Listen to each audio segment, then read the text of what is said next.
The meeting is now called to order. This is the Intergovernmental Committee meeting for June 4th, 2025. I'm a member, Christian Willauer, for the 5th District. At this time, I will call the roll for those members of the committee first. Shanae Darby, Chair. Present. Christopher Johnson, Vice Chair. Christian Willauer, present. Xanthia Oliver. Ernest Tripicongo, ex officio. Because Chair, Councilmember Shanae Darby for the 2nd District is going to be arriving, we're going to move the business a little bit on the agenda, and I would like to invite the Executive Director, Michael Majidi, to go ahead with the presentation on Downtown Visions. So thank you very much for being here tonight, and we're looking forward to hearing your presentation. Great, thank you. Well, first of all, my name is Michael Majidi. I'm the Executive Director of Downtown Visions. I've been the Executive Director for 4 years now, and I've been with the company for 17 years. Before that, I was a Wilmington policeman for 26 years. So believe it or not, I've worked for the city or in the city for 45 years. But feel free to say I don't look that old, but it is the truth. But anyhow, so downtown, there was a group in 1993 called Wilmington 2000. And it was a business-led group that was assisting Mayor Sills at the time with some recommendations for improving the city of Wilmington. And one of the ideas that came out of that was the formation of a business improvement district downtown that is formally known as Wilmington's Downtown Business Improvement District. Councilman, the Wilmington 2000 evolved into Wilmington Renaissance and since evolved into Wilmington Alliance. So it still exists in some way, shape, or form, although it's not the same organization it was originally. So Downtown Visions was formed as the management company for Downtown Wilmington's Business Improvement District in 1994, in the fall of '94, and it was created by state law and city ordinance that allowed for the creation of a business improvement district and then the management company that would manage the business improvement district. In the city ordinance, it basically, our mission is to provide enhanced municipal services without the expenditure of public funds. So it was meant to be privately funded on the property owners in downtown Wilmington, and that continues to this day. It originally was a 5-year program, and there has been 3 10-year extensions since then, and we're currently authorized through October of 2029. Just one moment. I wanted to acknowledge Councilmember Owens is present. Sure. The assessment covers 95% of our budget. And it's an assessment on all real property within the boundaries of the Downtown Business Improvement District. Government buildings and churches are exempt, and nonprofits pay half. And any residential property that has 4 units or less does not pay the assessment. But of course, it's mainly levied on the commercial properties in downtown Wilmington. We are governed by a board of directors. We have positions for 35 board members. Right now, we're in the high 20s, so we have some vacancies on our board of directors. The membership of the board is spelled out in the city code, so there's not a ton of latitude about who can be on the board and who can't be. There are 5 city positions on the board. There's an appointee from the mayor's office. The city council president is a member of our board, and then the directors of public works, finance, and the police chief. So those are the 5 city positions. Our board members have 5-year terms with no term limits. Our chair of our board is appointed by the mayor. And our current chair is a Wilmington attorney named Adam Landis. We have 3 divisions within the company. We have a cleaning division, a safety division, and something we call Main Street Wilmington, which is largely small business support. We're open 7 days a week. We work from 6 in the morning till midnight. We're only closed 4 days a year: New Year's, Easter, Thanksgiving, and Christmas.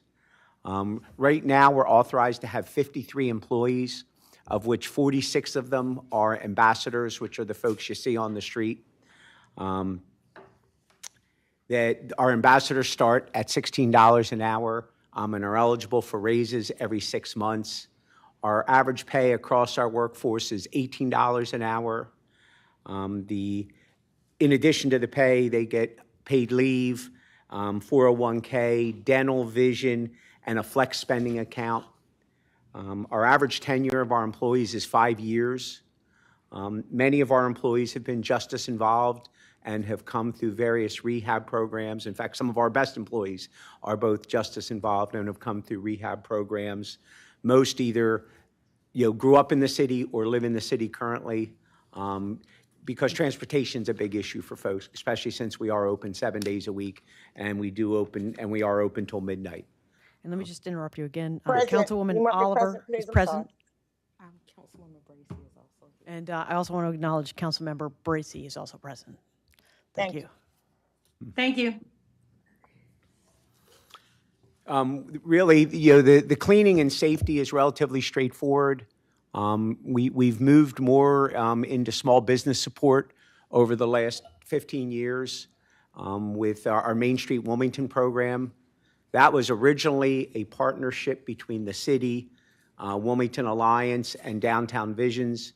And frankly, our other two partners didn't stay with the program, but we saw the value in it and brought it in-house. So that is really the third leg of our stool, along with the cleaning and safety ambassadors, is the Main Street program, and it's really around small business support. Of course, operating a small business is very difficult under the best of circumstances, and post-COVID, it's even more difficult. So we try to help the small businesses as much as we can with training, with resources, with marketing support, with promotions.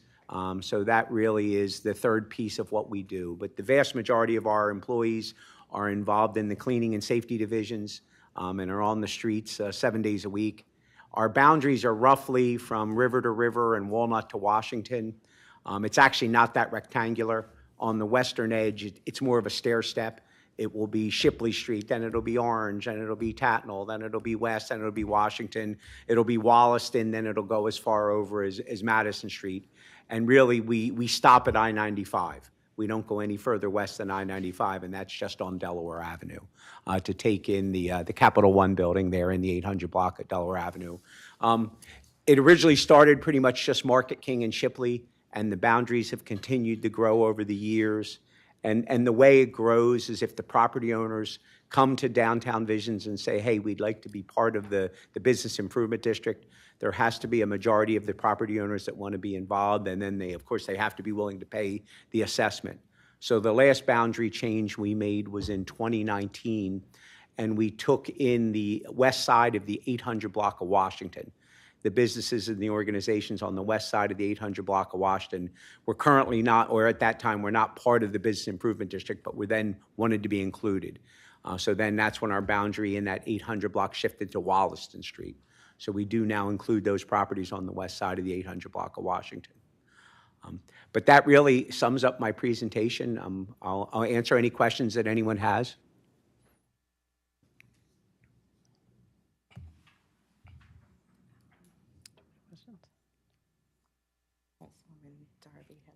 Councilwoman Darby?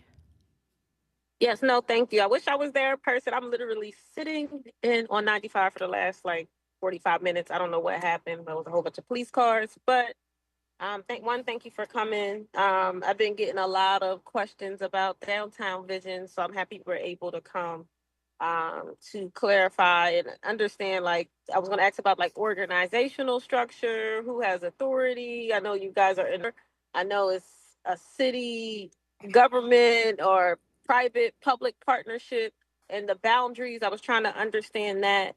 But one thing I do want to ask is, what is your protocol and response when dealing with the unhoused population downtown? I have been getting a lot of complaints in regards to how ambassadors respond to those situations and to people who are unhoused downtown? We were notified about the consent decree between both the Attorney General's office and the Wilmington Police in October regarding the two state laws and the city ordinance that dealt with loitering and panhandling. And we were notified that. We trained our personnel on it. So I'd like to say that since then, that we do not tell people they can't panhandle. We do not tell people they can't loiter unless they're on private property and we have a complaint from the property owner. Prior to that, we were doing that. We were enforcing. We were helping the police. We have no authority. We have no arrest power. We have none of that. But we would warn people if they didn't stop that we would call the police. But that all stopped last fall when the decree came down from the Attorney General's office and Chief Campos. May I follow up? Yes. Yes. No, I think that's great that that has changed. So I, as a council person, I had a hard time being able to contact. I didn't know who to contact to report that if it is happening. Like if I get a complaint that an ambassador has done that to an unhoused person, what is the proper protocol for like someone to report that to Downtown Vision? Please contact me. We're small enough that I want to be involved in those kind of allegations. So please contact me.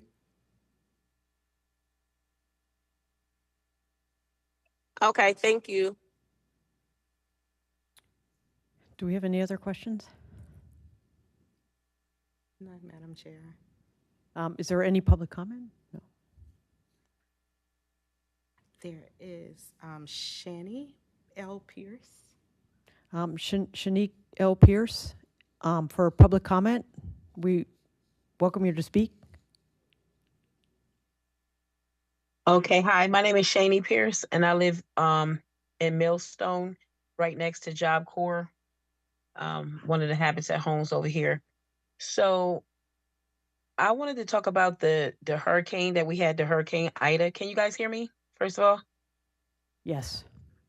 Okay, so we had the Hurricane Ida that was over here, and when that happened, just before you speak, we are going to be talking about that topic. Like this is Mr. Majidi so from. Then I don't need to talk just yet because that's what I wanted to talk about. Yeah. If you want to talk about that, there's going to be a section on that a little bit later. This is Downtown Visions. Do you have anything you want to talk about Downtown Visions? Downtown Visions, the only thing that I had was it used to be a lot of homeless people up there and sitting on the benches and everything, but I think they kind of resolved that because I don't really see them up there now. But it was a lot of people were complaining about we couldn't even sit at the bus stop because it was just so many homeless people sitting up there and laying up there. Okay, thank you very much. And we have one other thing on the agenda, and then we're going to be talking about the resilience. That's fine. This is my first time on, so thank you very much. No, definitely. Okay, well, thank you very much, Mr. Majidi. And we appreciate you coming out, telling us a little bit. Oh, you have public comment in here? Please come to the. I'm curious. My name is Benito Edward Blake, by the way. What is the city's policy when it comes to loitering, littering, and loud music? Isn't there a law against this? So you're saying, yes, I agree. I'm 70, and I've been going through it since I was 60s. So I don't understand that now that the city has money, they're not enforcing laws that would resolve your issue and many issues around this city. That's the only comment I wanted to make because I don't know where to go from here. From here is nothing but red tape.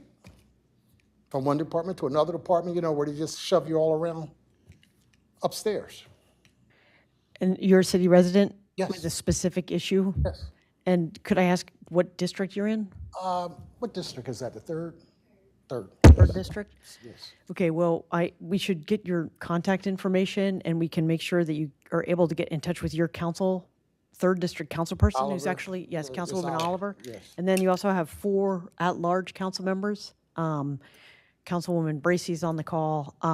But we should get your contact information and make sure to put you in touch directly with the council people who can talk with you about what your issue is, and then also, help. But that's kind of like why I wanted to make a comment, Yeah. because it's going nowhere. Like we all hear about the activity going on in our communities. That's only in some communities, because in other communities, they enforce the law. All I want to do is see equal treatment so you can get the same living, happy living in all areas of the city, which we're not getting. So what we're going to do is give you the contact information to follow up with your council member. Okay. And if you don't get resolution, come back to the Intergovernmental Committee and make a comment. We're going to meet again in September, and we'll, be happy to hear progress or lack of progress and talk with you about other Yeah, because solutions. I just think the loitering issue, it focuses on a lot of different things. If they enforced it, would eliminate it. But apparently there's other things that jump into place where they can't just do certain things, I guess. I don't know. Maybe the prison system is overloaded, maybe. I just don't know. I really don't. But I agree with what you're saying. I'll move. Okay, and we meet again in September. Okay. Thank you. Do we have any other people online or in the chamber who Yeah, I'd want to like give to public speak. comment? Councilwoman Oliver? Yes. Yeah, thank you, Madam Chair. I think what the gentleman is saying is he's absolutely correct. What he is talking about, one of the things I know, it's this loitering law that the officers are able to say allegedly. I know it is something in the AG's office, but it's unfortunate because I'm out here now. It's a shooting. You got people standing around, and they're talking about you can't say nothing about loitering. It's unfair. I've been saying it for the longest. I mean, if you got people sitting, and I also think it's the way you talk to people. Do you live here? You're supposed to be on these steps. You got a sign on there to say no. It's a vacant step. I mean, so some of this stuff, I think I understand this a law, but it comes a point in time. Some of this, to me, is laziness, and some of this is just the old officers. Regardless of the law, you don't have to touch them to say this house is vacant. You can't be sitting on this step. So I clearly understand where the gentleman coming from. If 10 of us went over Trolley Square and were standing there with hoodies on, with bottles in our hand, alcohol, somebody would say you have to move, and they would make sure we move. But I mean, some of this stuff is just ridiculous. So I just wanted to make a comment to, rebuttal on what he's saying about certain neighborhoods, because he lives in the 3rd district, and I know the areas he's talking about, and they're just standing there, standing around all day long, not working, just standing, and the officers just sit in their car looking at them, and they say, well, it's the loitering.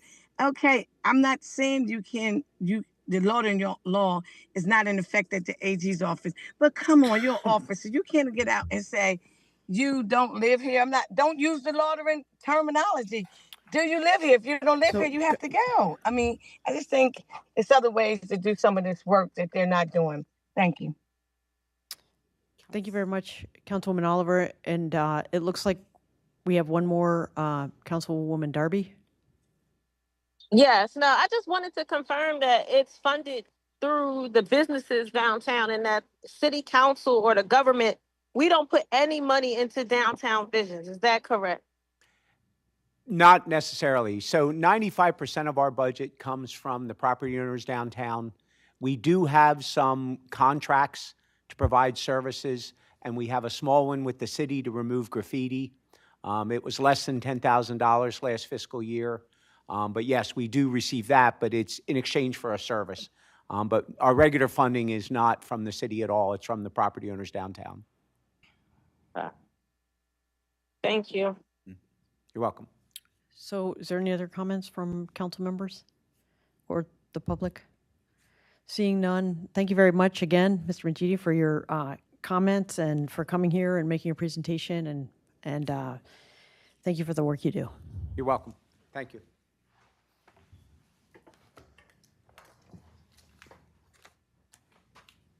Okay, next we're going to have a resolution urging the Delaware General Assembly to amend Title IV of the Delaware Code to extend last call for on-premises alcoholic beverage consumption until 2 a.m. for the city of Wilmington. I'm going to ask the sponsor, Councilmember Owens, if you have any comments. Yes. Thank you, Madam Chair, for the opportunity to present this resolution. Again, it is currently in Delaware, all across the board. Last call is 1 a.m., including here in the city of Wilmington.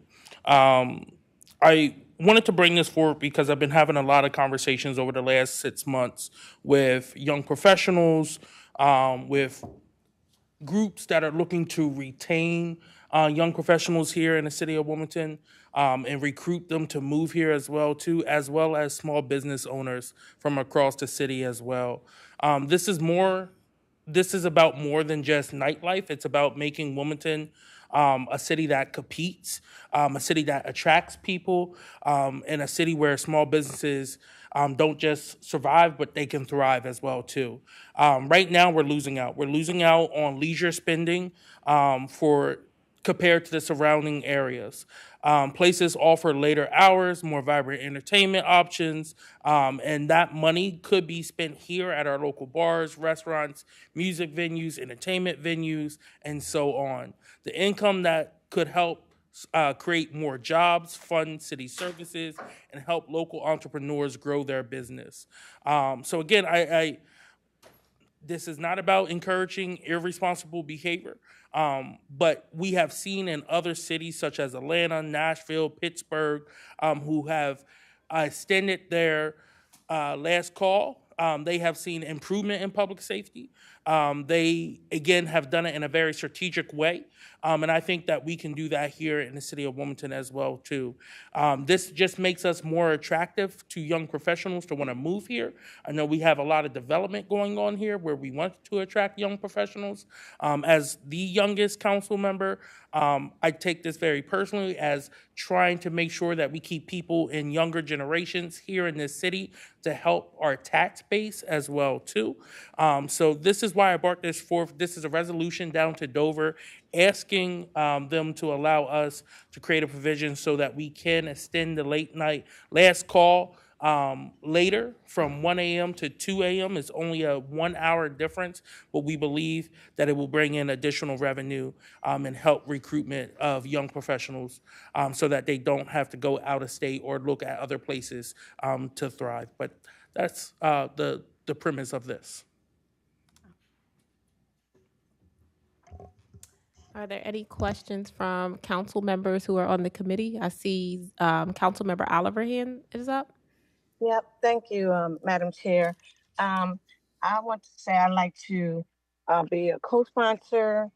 This is the legislation that was passed the last session, went to Dover. I totally agree with everything the council member stated. I made contact with the state rep, made contact with the state senator and asked them why it wasn't passed, and they told me it was toilet paper. They weren't interested in extending the hours, and I totally disagree. As Councilman Orange said, I went over Trolley Square.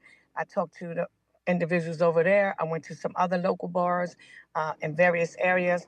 I talked to members of Newcastle County and everybody. I know we had at least 25 businesses that was very interested in extending the hours.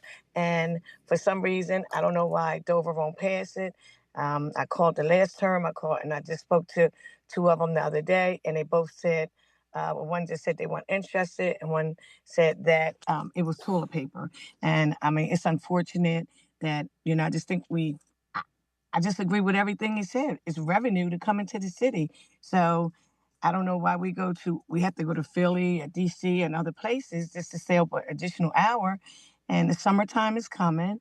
You have all these, buildings, all these businesses coming here in Wilmington, all these restaurants, downtown Wilmington, as well as the riverfront, and other restaurants. And everything just closes at 1 o'clock. And I think it's unfortunate. So I would like to be added as a co-sponsor, and hopefully they'll listen to this. Thanks a lot.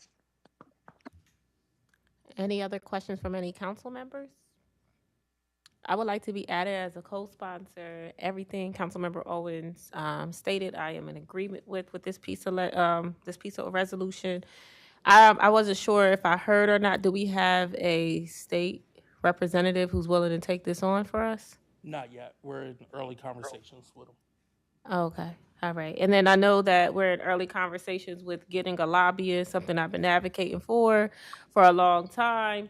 I know that we're currently in conversations for city council to get our own lobbyist. So I'm hoping that when our lobbyist is on board, they can take this down here. We also know the General Assembly ends June 30th.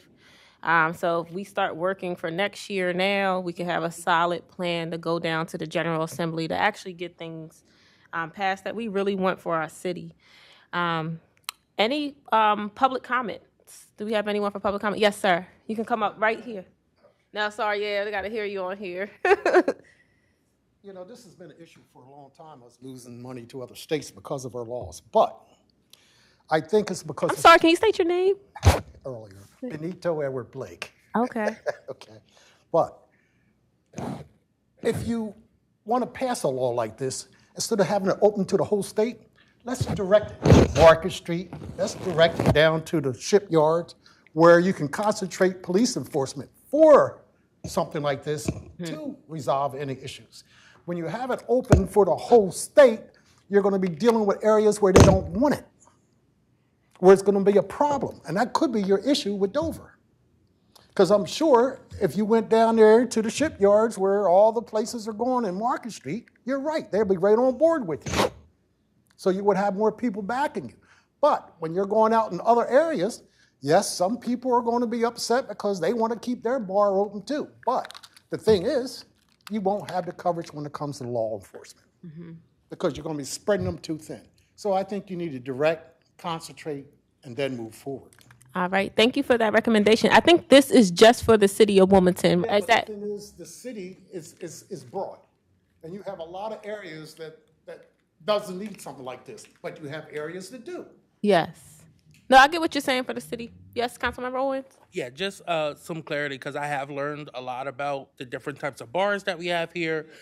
So this would not impact any of the bars that are connected to residential. Neighborhoods and all that. You're Right. talking about business districts. This correct. So there's certain licenses that are issued for bars and restaurants that may have residential properties over top of them and everything. This would not impact them. They have different hours in which they have to close, and they also have to follow a noise ordinance as well too. This would help more of the standalone businesses as well too, and the ones in the commercial areas as well. Any more public comment? Is anyone online? Not for public comment, Madam Chair. All right, thank you. Well, it is a resolution, so it might be on the next city council meeting on June 18th. Oh, June 5th, this week, tomorrow. All right, so it will be on our city council meeting tomorrow for a vote for the whole city council. So we're going to move to our next presentation. Our next presentation is going to be about the Resilient Wilmington Report by Alyssa. Is it Allison or Alyssa? Allison Quimby and Brian Lennon. If you guys, they're from the Department of Public Works. Yes. Yep. They have a presentation for us. Yes, they are bringing the presentation up now. Start off by Do introducing we need yourself. to turn these on, or are they already on? They're on, yes. Okay, can I start? Yes, you can start. Yes, ma'am. My name's Allison Quimby. I work for Public Works, and I oversee all the environmental and sustainability programs. Do you want to introduce yourself? Brian Lennon. I also work for Public Works. I'm the Assistant Water Division Director, responsible for stormwater collection, wastewater treatment within the Water Division. Today, we're here, we're going to do a brief overview of the Resilient Wilmington Plan, and then talk about steps moving forward, and also the progress that we're making now. If you guys want to do the next slide. Yes. You can skip that one because I just said it. You can go to the next slide. slide. Yeah, I think you just say next slide. They'll Okay. hear you. Okay, next slide. Okay, so we're going to do just a brief overview of Resilient Wilmington. You can go to the next slide. Resiliency is the ability of a system and individuals to adapt to and withstand future shocks and stresses. It will mean modifying physical structures and embedding neighborhoods with the capacity to turn challenges into opportunities. In 2018, Public Works received a grant from DENREC to be able to create Resilient Wilmington, and that was coming off of the cuffs of Southbridge Wilmington Wetland Park kind of getting into full gear. And we released the actual plan in June of 2022. Next slide. So this slide, I wanted to focus on some of the facts that we were able to identify during doing the research for this actual plan. I know we all are experiencing them now, but we scientifically were able to identify these things through this plan. The rising temperatures, obviously, the city having a urban heat island effect is something that we're very aware of. We are looking at having an increase of 1.5 to 2.5 degrees by the year of 2039. I know we have some issues with tidal flooding already. We are anticipating that to increase in the year of 2100 by 1.7 feet to 5 feet. That also is something else that's very important, that the groundwater table will also be rising. So that's influencing the tidal flooding issues as well. And then, of course, these extreme storms that are happening. I've never seen it rain this much in May in my life. I think last Wednesday it rained from all day. I mean, I'm so glad it's sunny out finally. So we're all experiencing these issues, and with this plan, we were able to identify the future risks that are coming. Next slide. So what did Resilient Wilmington, what did it do? So we assessed the current and future risks, like the current slide. We engaged with stakeholders to help develop recommendations. We developed recommendations to help mitigate and prepare for climate change while also acknowledging city priorities. And we identified opportunities to integrate resiliency into the planning and capital expenditures. Next slide. One of the things that we were able to accomplish was to create a working group. It's an interdepartmental group that was established in March of 2023. This group helps us advise on the implementation of the plan. It's not just a public works thing. And we make sure that we're coordinating with all of the other departments so that, say, the Parks Department is redoing a park, maybe we can get some green infrastructure in there. So it's a good way to communicate interdepartmentally by connecting through these groups. And we meet roughly once a quarter. Next slide. So the 2023-2024 priority goals that came out of that working group, we're planning to expand more green infrastructure. We're furthering our education and outreach and partnership with the community. We're raising the shoreline in low-lying areas to prevent flooding. We're enhancing resiliency of food systems. Our goal is to reduce the city's carbon footprint, and we're aligning with the Climate Action Plan with DENREC on that one to reduce 50% by 2030. We want to improve resiliency in neighborhoods, and we want to also incorporate resiliency and sustainability into the city's code. Next slide. So this is the progress we've made so far. Next slide. So the timeline is a nice way to kind of have an idea of where we are, where we started. Like I stated before, in 2018, we received the grant through DENREC to create this plan. In 2019, we received a FEMA flooding mitigation grant to help with a study that we completed for the South Wilmington shoreline. There was a 2-year pause for COVID. And then in 2022, we picked it right back up. We completed the construction of phase 1 for the Wilmington wetland. We did also we released the plan, and then we also received a FEMA BRIC grant to help us study the lower Brandywine River flood area. In 2023, we kicked off the Resilient Wilmington Working Group. That was the interdepartmental one. And then we also completed an urban heat study with the University of Delaware, specifically in Wilmington, and we also completed the Tina Betts Urban Arts Amphitheater, which also has green infrastructure in it. 2024, we started the Lower Brandywine River flooding study. We opened an outdoor classroom at Cool Springs Park. We procured hybrid electric vehicles for the Public Works Department. And then now this year, we've applied for another grant. We're in the plan to release the 3-year update for Resilient Wilmington, and we'll also be implementing our second outdoor classroom at Herman Holloway Park. Next slide. Just to touch on one of the topics that we're focusing on is furthering education and outreach. We had a wonderful celebration of Earth and Arbor Day. I actually forgot one of the schools. We had, I think it's 7 schools. I forgot AI Middle School. They did attend as well. I think we had about 700 guests this year, which was really wonderful.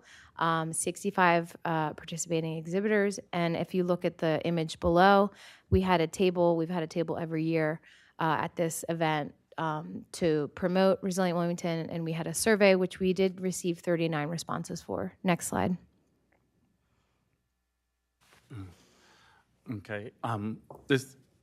Many of you guys have probably been to the Tina Betts Urban Arts Amphitheater. If you haven't, I would encourage anyone, and every time I get the opportunity, I encourage that on Wednesday evenings at 6:30 on a summer evening, they have open concerts, and they have literally Grammy award-winning acts performing there. It is a wonderful place to attend a concert on a hot summer evening. What you may not realize, if you put your lawn chair on the lawn in front of the stage, that you're sitting on top of 20,000 gallons of stormwater storage. This project is an example of us working in an interdepartmental way to implement some of the goals of our Resilient Wilmington plan. We, as a department, we're looking for ways to manage our stormwater in that area. And we identified the Old City Stables location as a place where we could put in some green infrastructure to manage stormwater from Walnut Street and 15th Street in that location. As we started to develop our early plans, we discovered that City Fest had plans to renovate the stables and to put in an event venue for outdoor concerts and events. So we decided to combine our 2 projects, and now we've integrated the event space with stormwater management features that capture stormwater, about 4 acres of stormwater from offsite for up to a 2-inch rainfall event, and pass that stormwater through a series of rain gardens and underground storage, and the whole site is integrated in such a way that you just enjoy the beauty of the stormwater management and the plants that are planted in the rain gardens and the bridge that crosses over top of those and the beautiful lawn. But during a storm event, it helps eliminate combined sewer overflows to the Brandywine River. So it's a way that we've accomplished 2 goals at once by combining with other departments, and that's an example of what the Resilient Wilmington Working Group is intended to do. Another example of our... Next slide. Oh, yes, thank you.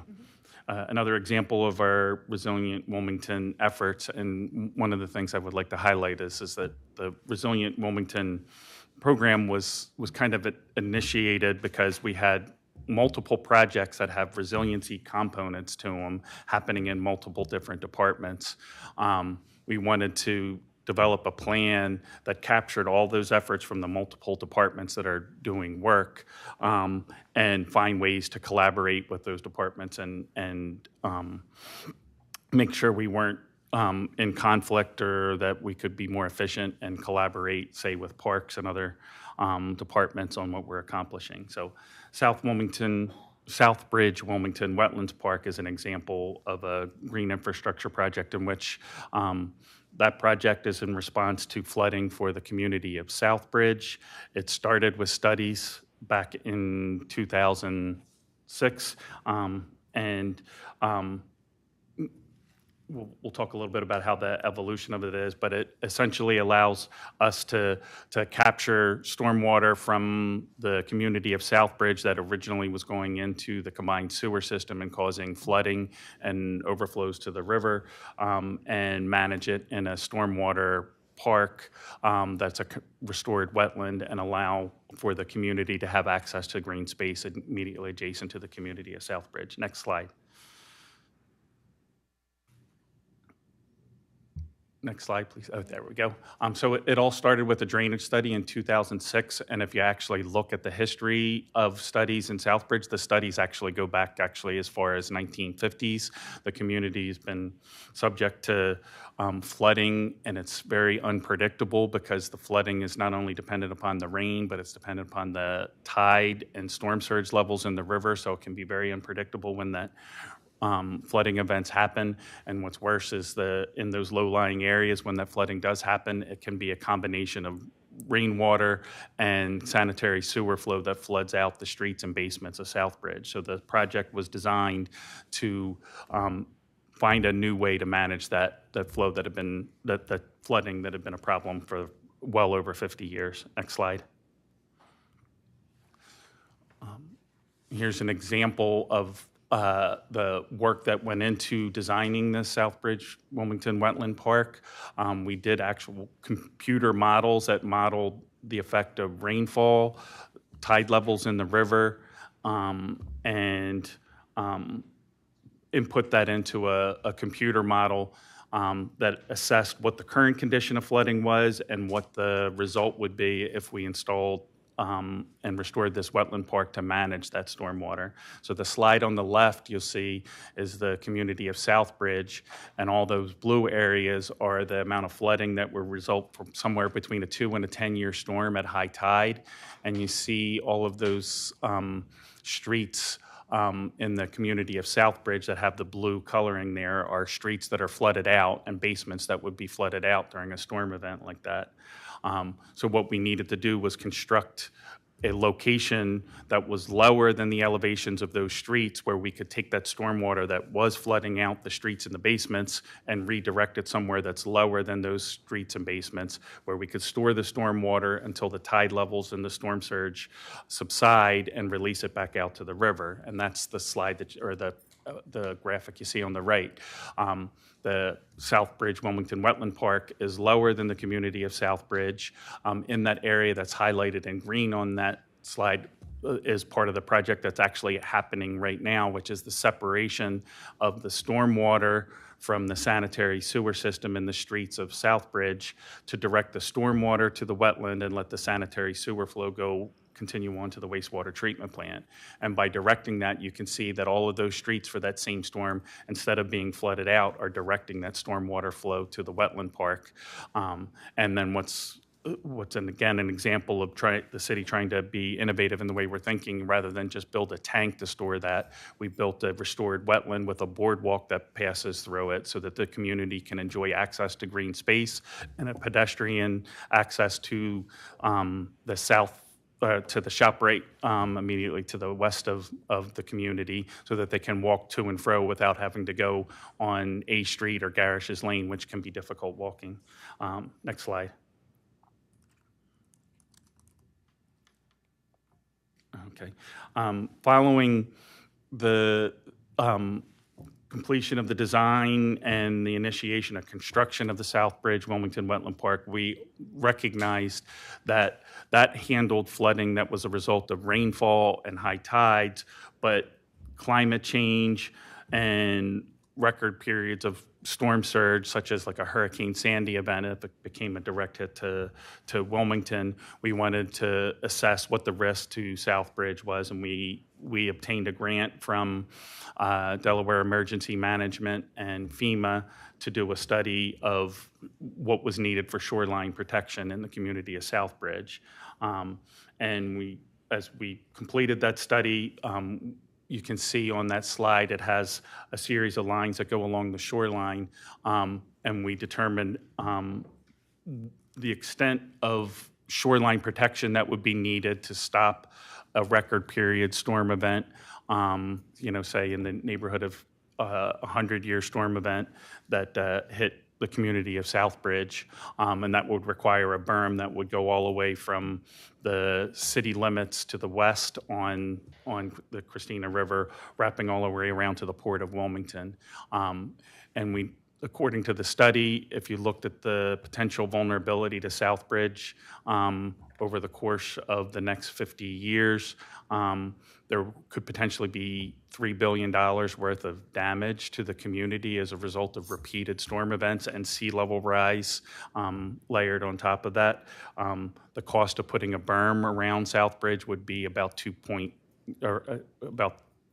billion as well. So the cost and the benefits would be similar, but the problem is $3 billion is not within our budget or even the federal program that we were looking to apply for in this area. So we're going to have to look for more innovative ways to help the residents of Southbridge prepare and be more resilient to these issues moving forward. Next slide. As we were completing the study for Southbridge Wilmington Wetland Park, or construction of the Southbridge Wilmington Wetland Park in 2021, Hurricane Ida made landfall to the south, came all the way up the coast and hit the Wilmington area. I believe it was September 2nd, 2021, if I'm getting the date correct. What happened during that event, there was a significant amount of rainfall that landed in the upper portions of the Brandywine watershed. In some areas, they received a rainfall event that was between 500 and 1,000 years worth of rainfall in a 12-hour period. We didn't receive as much rainfall in Wilmington, so many of the residents thought that they had dodged a bullet as the storm passed across the region and out. But the next morning, the levels in the Brandywine River reached record levels and flooded out the community of Northeast Wilmington and caused significant damage and disruption to the lives of hundreds of residents in the community. As a result of that, there were first responders, the fire department, Office of Emergency Management went out and met the community's needs on that day. Department of Public Works did an extensive amount of work as kind of secondary responder in helping the public clean up and remove all the debris that was damaged from all the homes. But we needed a long-term solution for it, so we worked with our partners at the Delaware Emergency Management Agency, and they identified a grant for us that we applied for and were successfully able to obtain, in which we had $500,000 from the Delaware Department of Emergency Management and $166,000 matched by the Department of Public Works to do a flood study of the lower Brandywine. Next slide. And the intention of that flood study was to assess what the risks are to the community. We did, again, very similar to the South Wilmington wetland, we did a modeling effort, and in this case, we modeled the flow in the Brandywine River and the result of all that rainfall that landed in the upper portion of the watershed as a result of Hurricane Ida. Tracked that against all the aerial photography that we took that day to validate that the model is representing the conditions there. You can see on this slide that the model predicts areas that were dry, and the aerial photography shows that they were dry and predicts areas that were flooded out, and they correspond very well. So this allowed us to then model a possible mitigation alternative to address and protect the community from a similar type flood that would happen in the future. Next slide. So as we're evaluating the solutions for the community, we had several outreach events. We went to open streets along Bowers Lane, I think that was the location. We've had outreach events at the Tina Betts Urban Amphitheater. We asked the public and the community from that area what kind of look and feel and solutions that they would feel best about implementing to address the flooding in their community. And we took that feedback and came up with some possible solutions. The next slide, please. We'll list those solutions. And this slide shows the three kind of categories of solutions that we took back with input from the public and then met back with them again to show these alternatives. There's a shoreline solution, which would be a flood wall that would be along the shoreline of the Brandywine, which would be 6 feet tall or higher, somebody walking along the Brandywine probably would not be able to actually look over and see the Brandywine because the wall would be literally that high to protect the community from it. We also did a green, that's the blue line, a green line, which is a mid-landscape solution, which looked at allowing the public to have ongoing access to the river with living shoreline and park access to the river, similar to you have in the rest of the Brandywine Park area, and burying a buried flood wall and a berm along that park that would be much lower for the community. They would be able to see the river and access it, but it would protect the community inland. Or we could do the lowest cost solution, which would be that magenta line up top, which would be a far inland solution, but that would leave a lot of properties vulnerable to flooding in between the river and where that magenta line is implemented. And as we would expect, the majority of the input from the community and the project team was that the mid landscape solution is the most optimal solution, maybe with a combination that as we get closer to the Amtrak viaduct, that we would go closer to the shoreline with it. So we're getting ready to meet with the public in late June to present the results of this study. And one of the tasks for the project team is then to turn around and use this information to apply for a grant to actually construct the proposed solution for the community. So that's generally the scope of the Lower Brandywine flood study. Next slide. Okay, so just a quick looking forward to what we're looking to achieve in the next year. So like Brian just talked about, the Lower Brandywine River flood study, connecting with the community. We're also in the process of putting out to bid a big green infrastructure project on Adams Street. And we will also be installing this summer another outdoor classroom at Herman Holloway. Obviously, we want to strategically expand coordination between resiliency efforts, and we want to identify any opportunities that the mayor's office may have listed in their transition documents that we can incorporate and make sure that we follow the plan. That's it. Next slide. Well, thank you guys. I don't know if any of my council colleagues have any questions. Yes, Councilmember Willauer. Yeah, thank you so much. You know, I think this report is super important. Looking at these maps, you can definitely see how Wilmington is impacted by climate change. There was a lot about flooding. I know that the issue of heat islands is also like really important, especially in parts of the 5th District. So I'm looking forward to kind of hearing more about the strategies for addressing that. Maybe not at this presentation, but maybe at another, we can invite you back for another presentation. And also, just in terms of flooding, I mean, it looks like a lot of the 100-year floodplain, you know, there's flooding issues all along the Christina River. And so I did look at the, like what some of the recommendations were.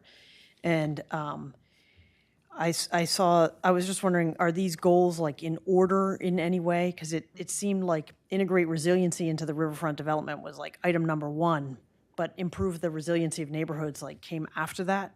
And I guess just, you know, 5th District and neighborhoods, I'm sure would want that order to be reversed.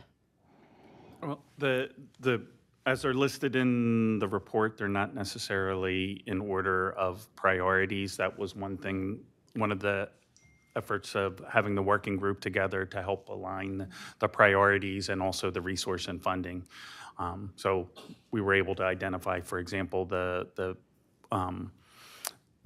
Delaware Emergency Management Grant for the flood study for Hurricane Ida, so that allowed us to move that project forward as soon as that funding was made available to us from DEMA. Oh, thank you very much for that clarification. I had a follow-up. Yes, you can follow up. Thank you so much for that clarification. And, you know, Hurricane Ida, I know there's some people here who want to talk about the impact on the community from Hurricane Ida. So I don't want to take up too much time, but my second question is, you know, you've clearly done a lot of work, and there's a lot of different recommendations here, and they're all coordinated. What is the role of the public in like any of this decision making, or you know, yeah, the decision making, or even the identifying like where the solutions go and things like that? And how would the public get involved? And if there are people, you know, who are watching or who are going to watch,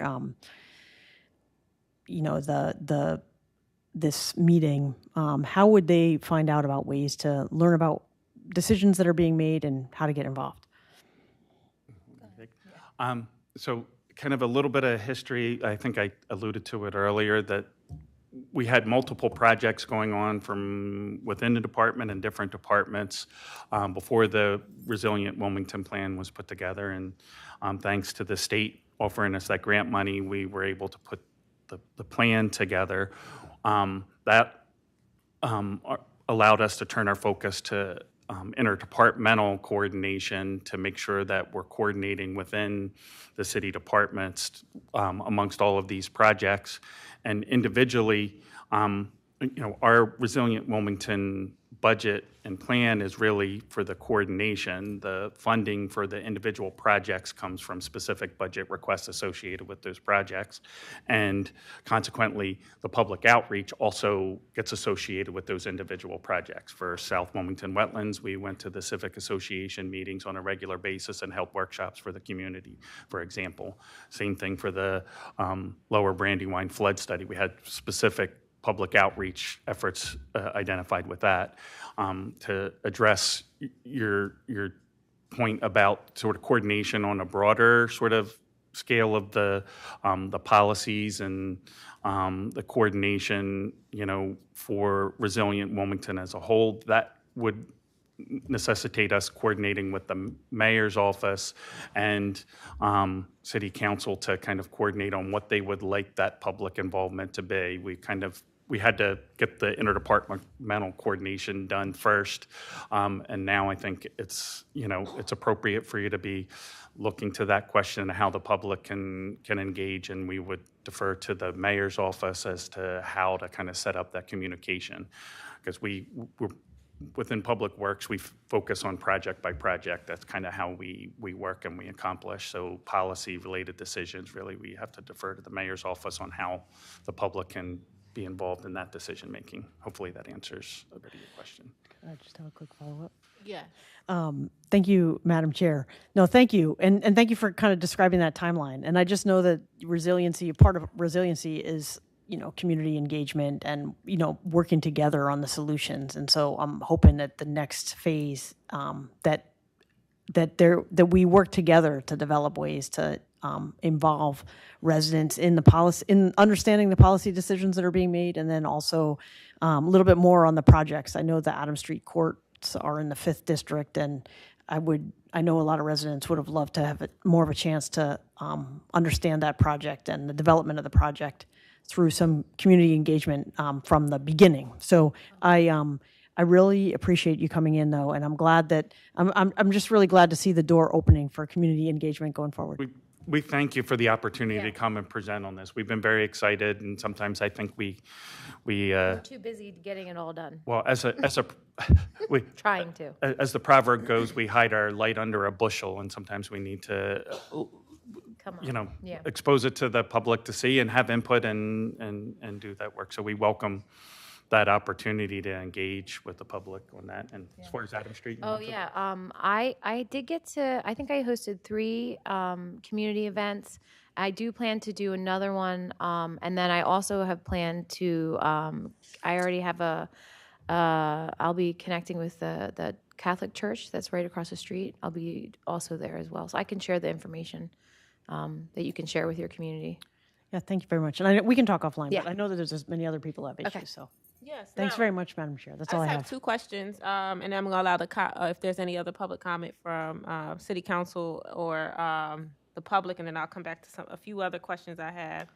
But how are you guys coordinating? I know the state gave money for the project to happen, but are you coordinated with state-level agencies to align our work with the Delaware Climate Change Solutions Act of 2023?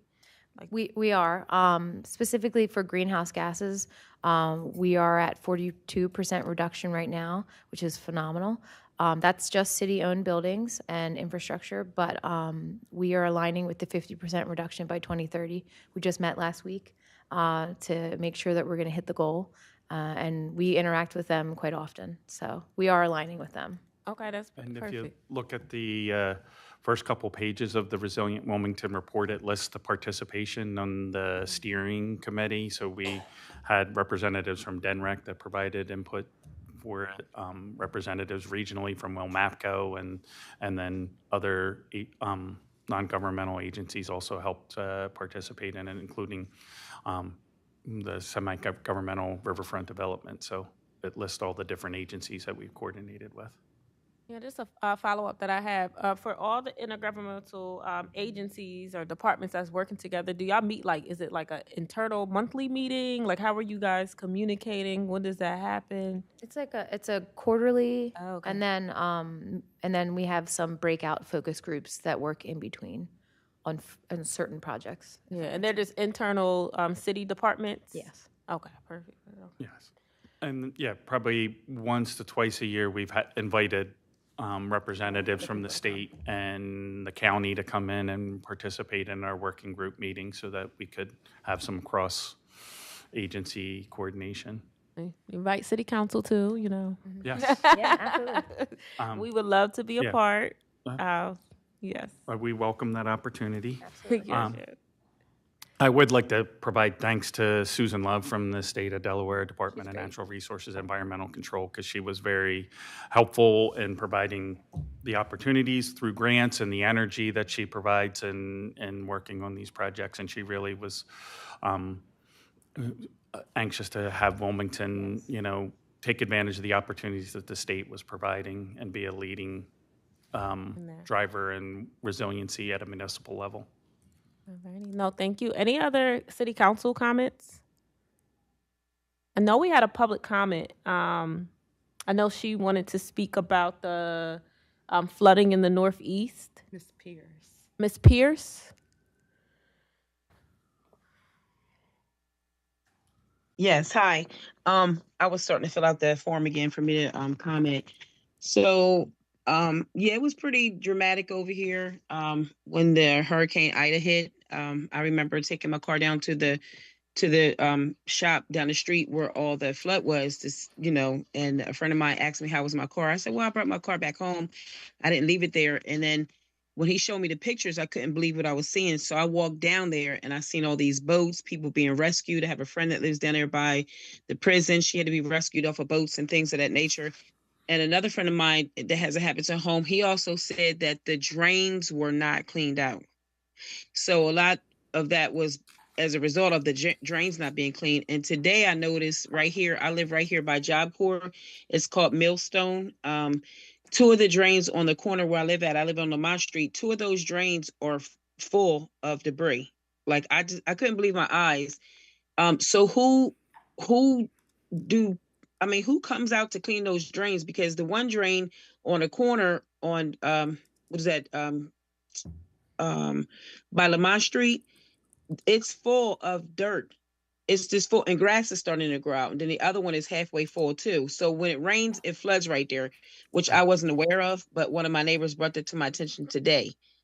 So, thank you guys, first of all, for the work that you're doing, but we can do more because some people really was affected and some people are still homeless as a result of the Hurricane Ida. Oh, yeah, so who do I contact about these two drains right here getting cleaned out?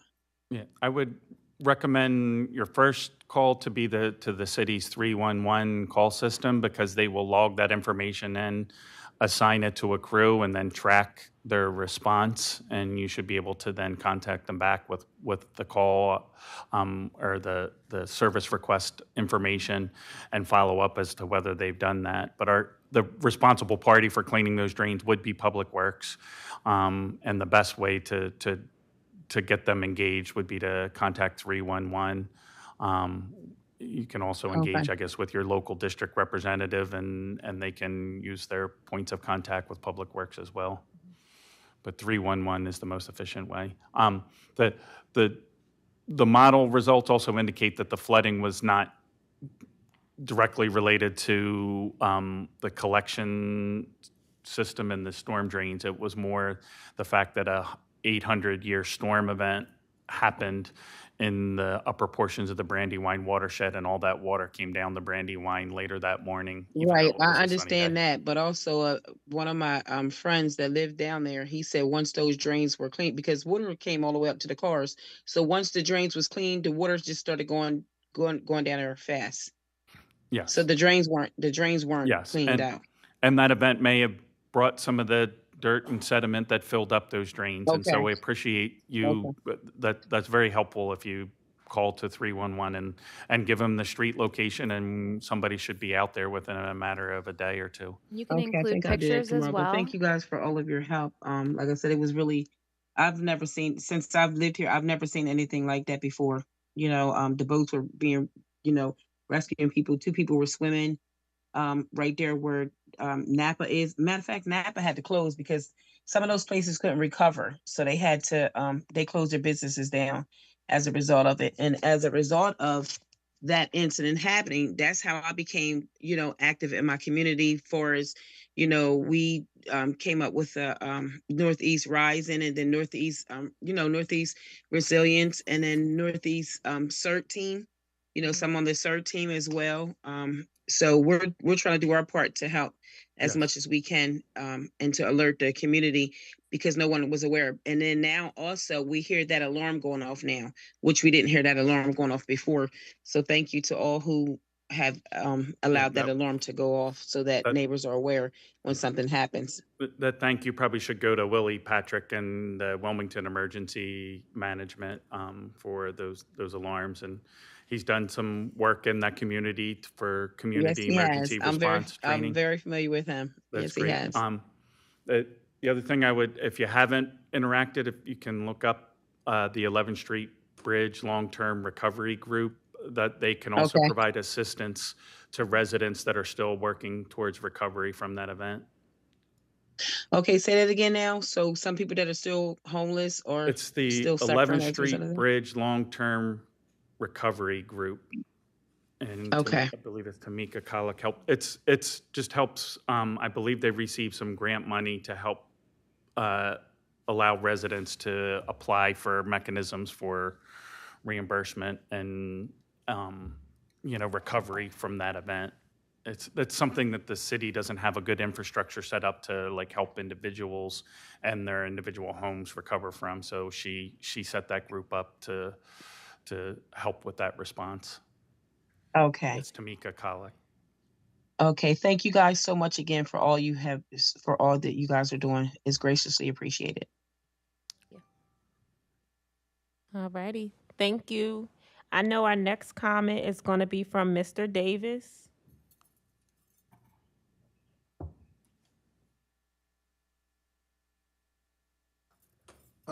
That's Dennis, Councilwoman Jan Dennis with the Northeast CERT, Vanderbilt Avenue Civic Association. I'd like to just make a comment, and Councilwoman Will Aller, you were right on point with your mention of the prioritization of the work that's being done. Now, it is a lot of work based on what I've just seen there. I hadn't seen the maps or nothing prior, but so it seems to be a lot of work being done in the South Bridge area, whereas the Northeast, I believe, suffered the most damage. Now, I mean, I believe also there was like 9 feet of water, and the young lady had mentioned additional 5 feet that possibly could be added to that area. Well, first of all, I hope our city council person for the 3rd district is listening, because the representatives, the residents in that area need some kind of guidance as to what all she can do to help with lowering or getting more attention to the Northeast. I mean, just so that it does not be left out.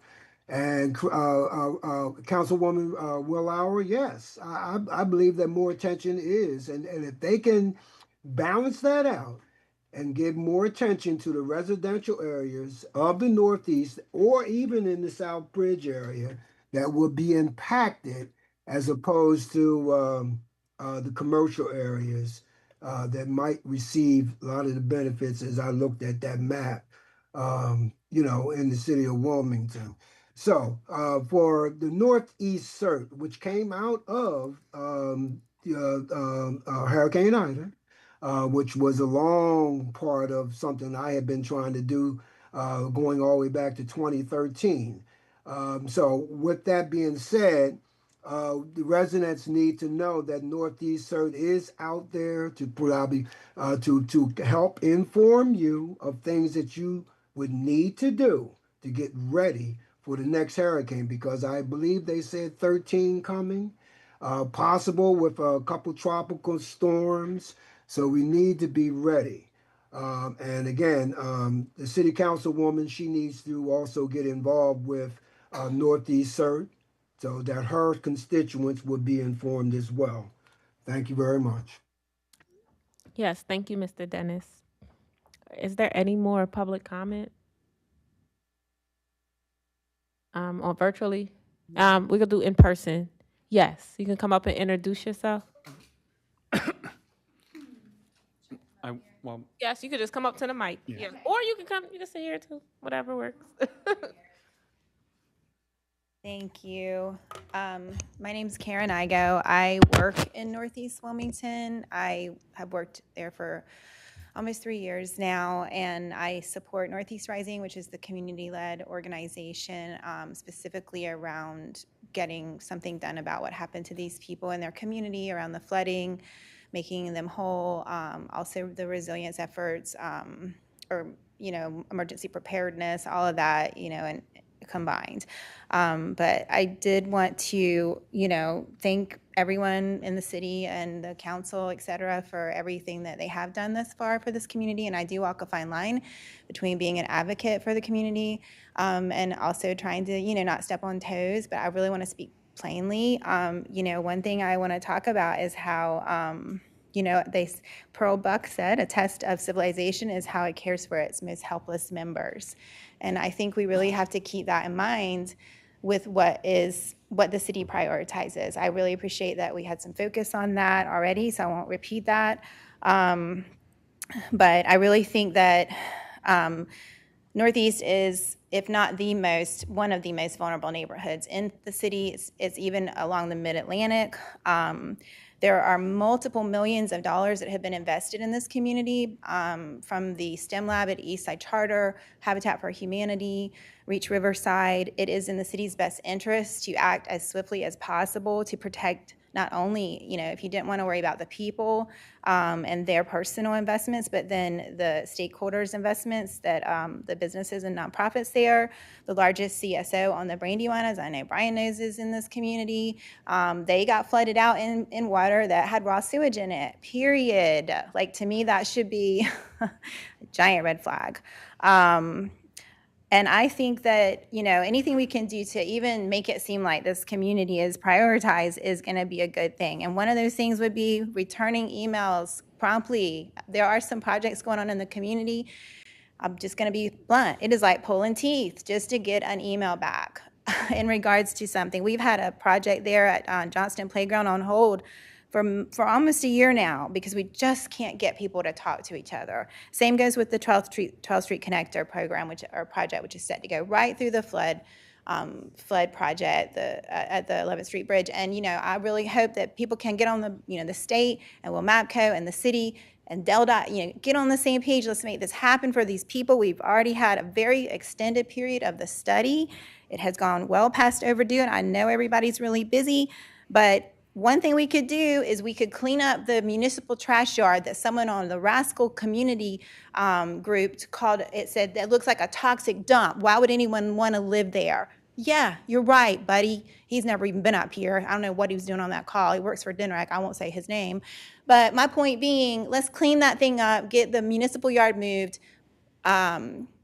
grade it, get it ready, plant a wildflower meadow there. Get started. Make these people think you care. Make them think that you're paying attention. Again, thank you so much. Definitely not trying to step on toes, but just trying to call attention. Yes, thank you. Our next public commenter, you just introduce yourself, please. I'm Jamila Davy, and I'm a resident of the 5th District. I'm with Green for the Greater Good. And, Green for the Greater Good is a community group that got started when the Rodney Reservoir was under threat of development. And we organized as a community because we saw this piece of public property that we thought was already serving us as green space, but could serve us even more as green infrastructure. And, we learned so much from, and now it's going to be Wilmington's first new park in 40 years and is, got over 300 native trees, an acre of native meadow and stormwater management, all these things. And, we're, tremendously excited about that and, working hard to make sure like everyone, can access that and benefit from it. And we learned so much from it, that we have been more involved with more community projects that are where trying to get residents involved in planning around public projects and thinking about how we can use public infrastructure, use the natural environment as green infrastructure as part of that. And, so we are looking, community members.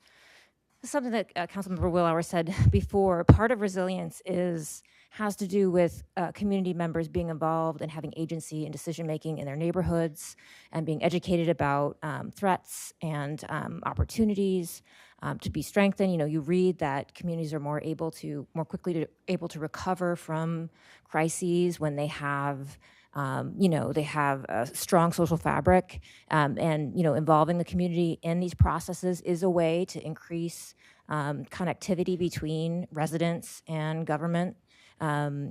Research shows these things. So I'm so excited to hear, Mr. Lennon speak about, again, like the door opening for more collaboration between the interdepartmental groups and the public.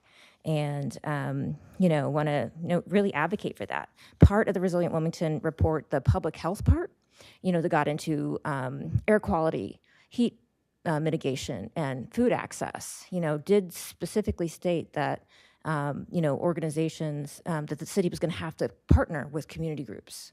And so we're calling for that opportunity. And it also said that the solutions had to be multi-beneficial. So, and I think that and a lot of communities have, like the West Side has the West Side Plan, where we're thinking about a project, we're thinking about greening our corridors. And then we are also deeply concerned about sharing any, the models we've developed with other communities, because we're deeply committed to making sure that every community gets a fair shake and has access to the same kind of resources. So I wanted to say that we hope that we can have a systematic way in which community groups can get more involved, including our MPCs, like that our MPCs can be an outlet for resilience, not just beautification, but we're thinking about these things. And I hope that council and the mayor's office can come together with you all to make it happen. Thank you. Yes. So we have one more public comment. Yes. Just come up, introduce yourself.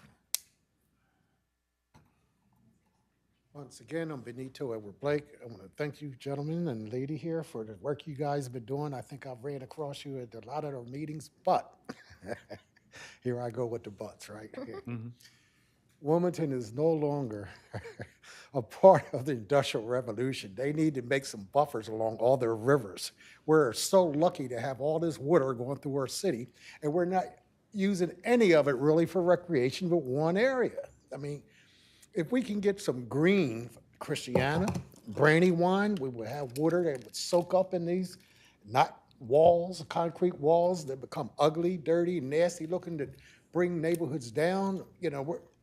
I'm just looking at all the money, like the lady said, that's going on in the East Side. Can you imagine what that area would be like in those houses? They got rid of all that industrial that's going along that river. Do you realize the capability of this city and the money they can make if they did something like that? Even if the people that own the building say, okay, you can have part of my land to build something to soak up excess water. I mean, it's just behooves me that we have all this land and all this natural resources and we're not taking advantage of any of it, really. We have the Brandywine Park. Now we have the riverfront. That's it. You have all this other area where this water runs, and we're not doing anything with it. Most of the areas where it's flooding, you go out by Young's prison, it floods out there. You can't get on 495, or if you get off of 495, you can't get in the city. If you're coming in on 13 and you're going up Governor Prince Boulevard, it floods out in front of the merchandise mart.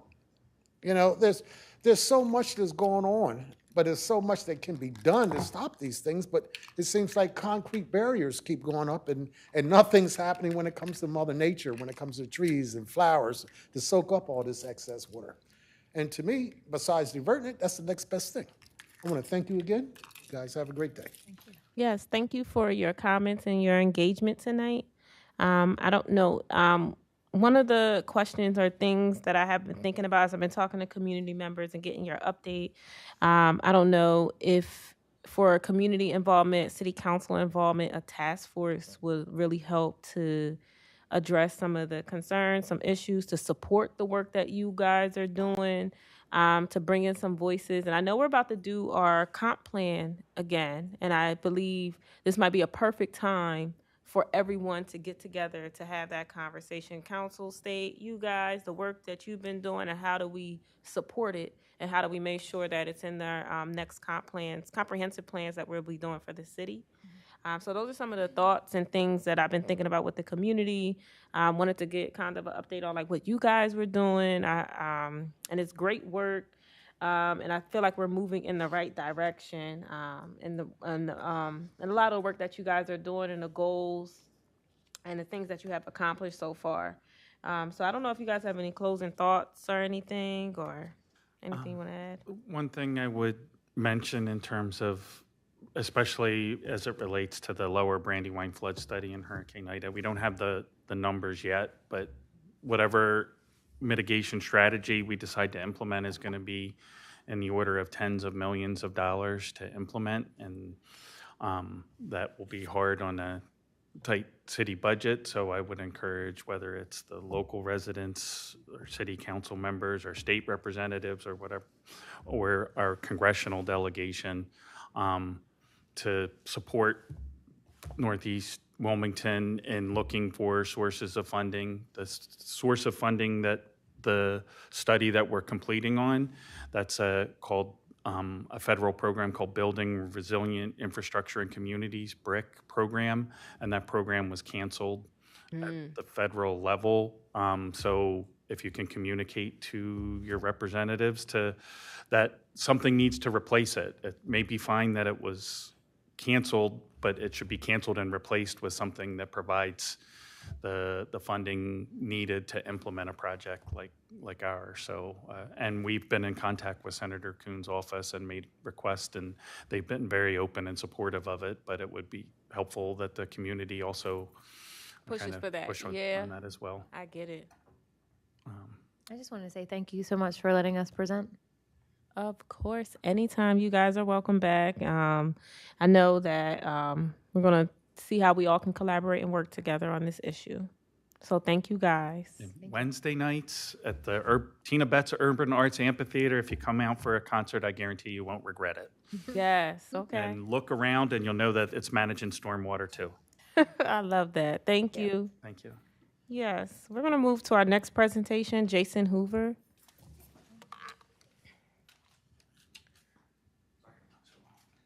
Our next presentation is investing on scooter infrastructure, which is actually very connected to the work that we were just talking about around environmental injustice and how we're looking at our city to respond to climate.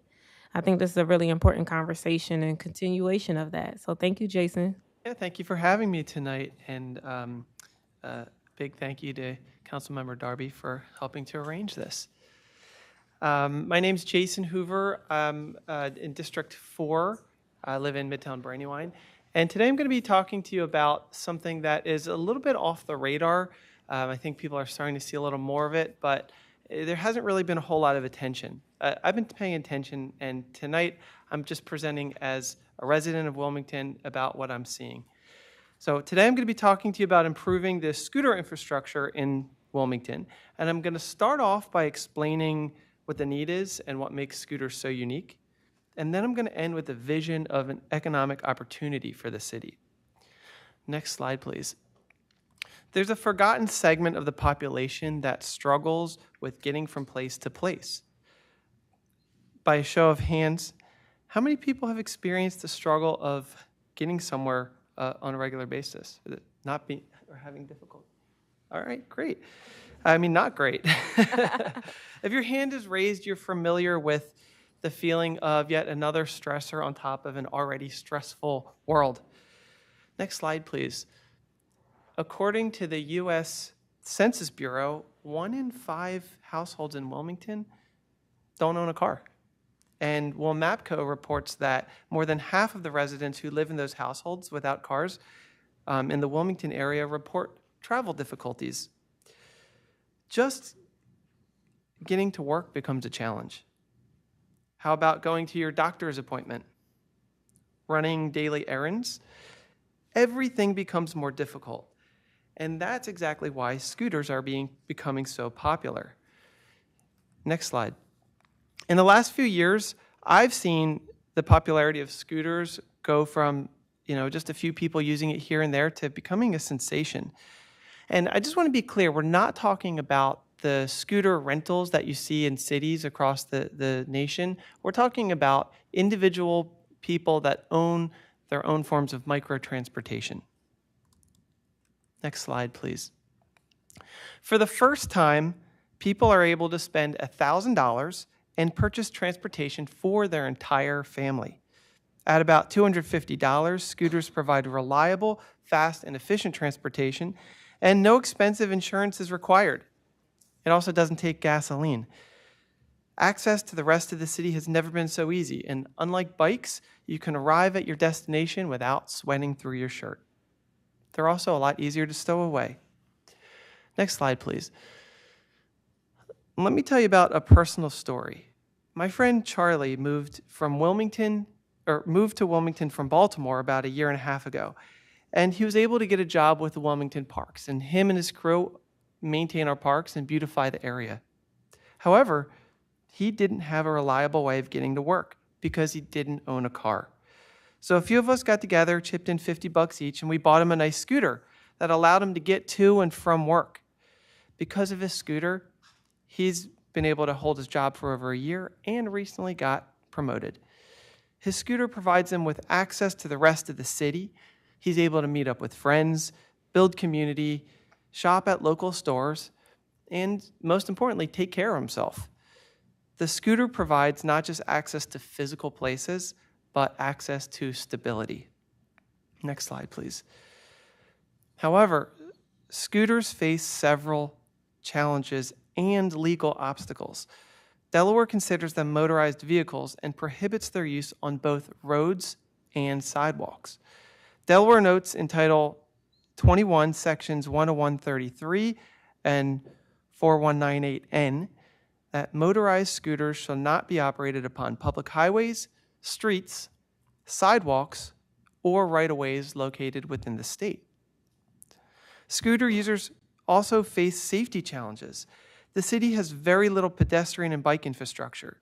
Scooter users are faced with the difficult choice of navigating dangerously deteriorated and uneven sidewalks, or to try their luck sharing busy roads with automobiles, buses, and trucks. And in this picture, you can see what the sidewalks look like in lots of places around the city. Not too terrible for pedestrians, but for a scooter user with very small wheels, those become major obstacles. Next slide, please. So we can try to ban them, but no matter what we do, people will continue to use scooters because of the unprecedented convenience they provide. Next slide, please. Thank you. And for this reason, inaction has devastating consequences. If we don't make scooters safer, people will be hit by cars and die. And here on this picture, I wasn't able to capture a scooter, but I was able to capture a bicycle commuter that is trying their luck on 12th Street. It's a very busy corridor that connects major parts of the city, and that's why they're choosing this. Prioritizing automobiles in this way over other forms of transportation has drastic consequences to those who do not use automobiles. And if you're so fortunate to be among the population that does have a car, it's so easy to forget that the conveniences you experience in getting from place to place are not the same for those without cars or those who choose not to use them. Next slide, please. As a pedestrian, you start to notice the preferential treatment of cars. You start to see there's an awful lot of car infrastructure for very little gain. You start to notice the infrastructure that goes beyond the roads themselves. So this is 12th Street, yet again, pictured with 4 lanes of traffic infrastructure. But it doesn't end there, because you also see these large buildings around the street are all parking garages. So we have infrastructure in not just roads, but also in buildings, and we have lots. And every arrow is a different parking garage or a parking lot just on this street, and it doesn't capture the ones that are just around the corner from a lot of these streets. So with this, we see cars, we see the imbalance of car infrastructure, and very little attention paid to other forms of transportation. Next slide, please. So if you want to know exactly how much more we prefer cars to other forms of transportation, just take out a tape measure. Or better yet, try walking around the city as a pedestrian. The sidewalks on these 4-lane roads are so narrow it's hard to accommodate 2 friends walking side by side. And in places where it does, it won't be long before one of those friends will be interrupted by city infrastructure, such as, it's hard to see there, but a street lamp or a utility box.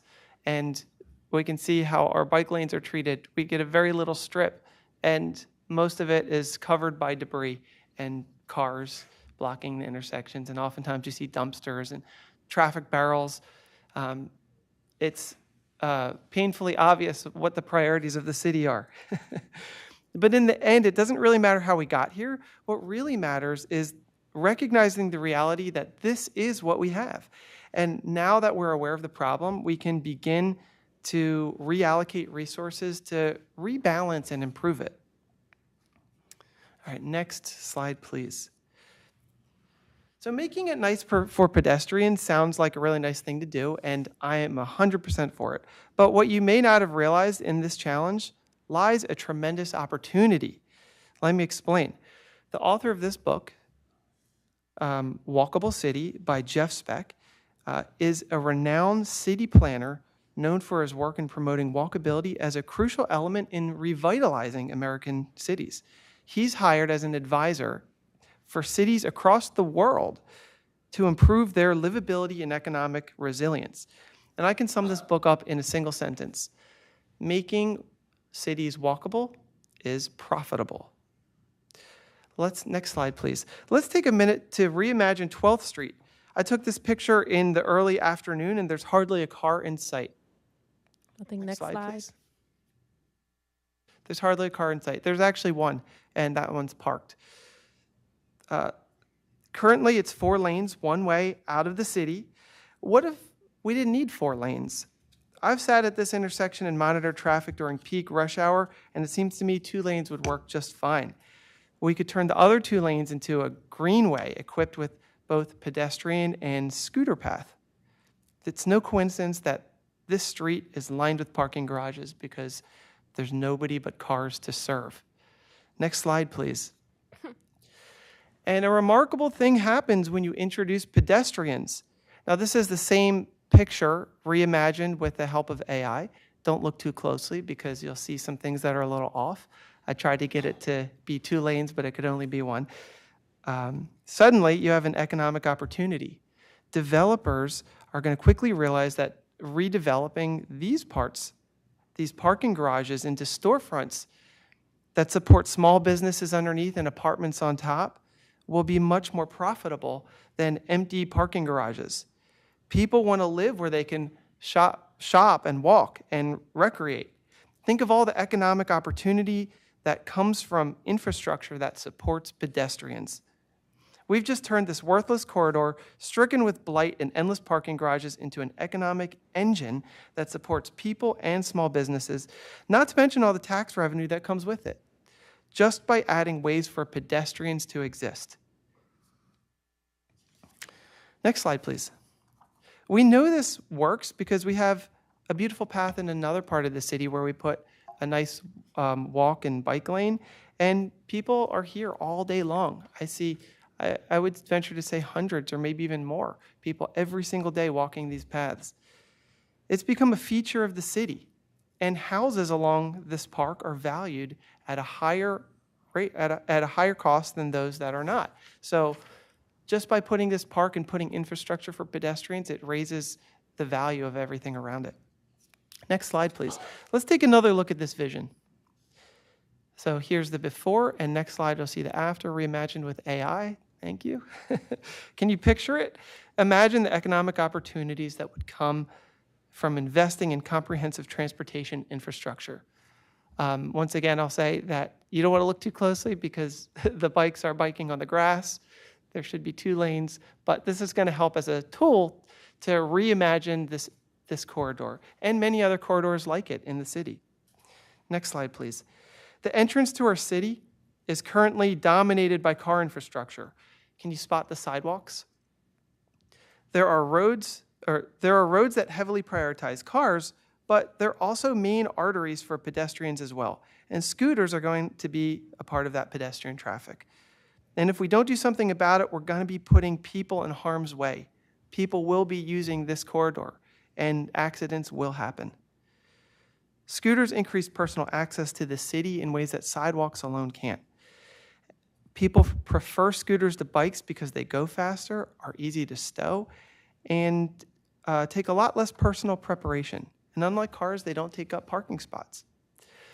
And on to my last slide here. This AI-generated image can help you imagine what the entrance to our city could look like. Again, don't look too closely. What kind of statement would this make about our priorities as a city?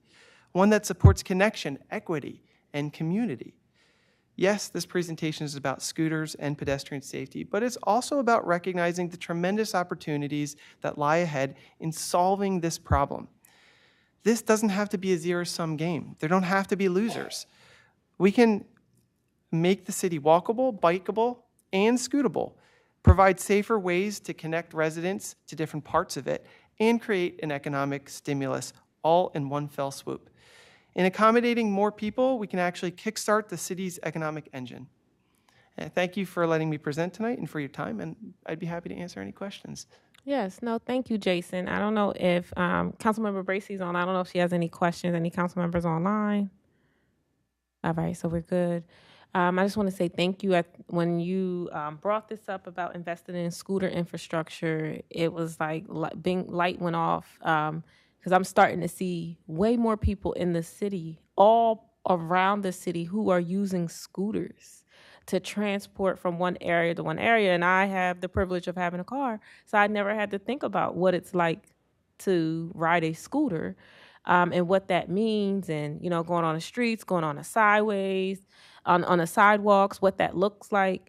So I think this is definitely something that this is beginning conversations. We can bring the administration in to start having these conversations, and this could be a part of the resilient plan maybe, and the comprehensive plan that we're doing. We can talk about this in the task force, bring different community members like yourself in, who have these great ideas to really build our city. I would love for just the visual of it just looks better than to see 4 parking garages down there, but to see to see people on the streets, to see different businesses, to see it vibrant. That's the type of city I want to live in.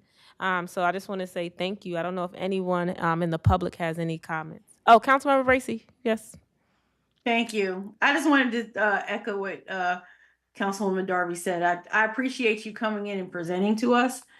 It's a very interesting concept, and it's worth taking the time to learn about new things and how we can grow and develop here in the city. So thank you for taking the time out. We always say that we encourage our community members to come out, but it's really great when they actually do. So I appreciate you coming out. Thank you. And a big part of this is just education, right? You don't have your eyes and ears everywhere. So let me help, and let us help be your eyes and ears to see what's going on in the city. And I've just been noticing the increase in scooter activity and really thinking about why that's happening. And then, the best part about it is, rather than trying to stop it, see it as a problem, we can see it as this tremendous opportunity that can really take our city to the next level and bring people in that prioritize, walking and getting around in other ways besides driving. I know in the past we've been kind of seen as a commuter city. You see the traffic pouring in off of 95, at 9 o'clock or just before 9 o'clock, and then everyone leaving at 5. And I think that is starting to change a little bit. So I think it's time that, maybe we can dial back the priorities for cars and start thinking about other ways that we can reallocate our resources to be a little more equitable to all the different, the diversity of different types of transportation out there.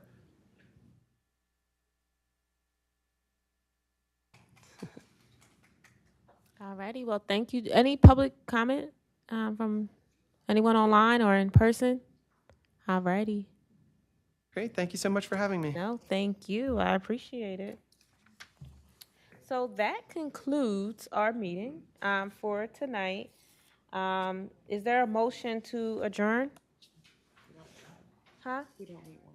We don't have quorum. Oh, we don't need one. All right. Well, thank you guys and have a good night, Wilmington. Have a good night.